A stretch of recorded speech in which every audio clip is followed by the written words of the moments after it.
So nakoy nakita na video no itong sa KMGS daw na malas daw ni siya kay ang dala daw ani kanang magkasakit daw yung pamilya. So murag halfway no murag tinuod siya kay this year kapag nagkasakit akong bata. So ako na siya i-dispose kay malas gid ni siya.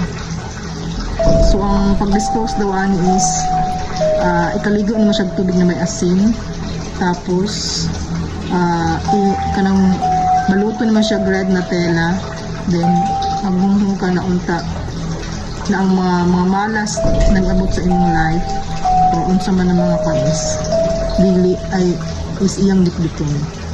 So ato na siya yung pag-asin niya ato butang sa tubig tapos ato siya kaliguon ang tubig na mais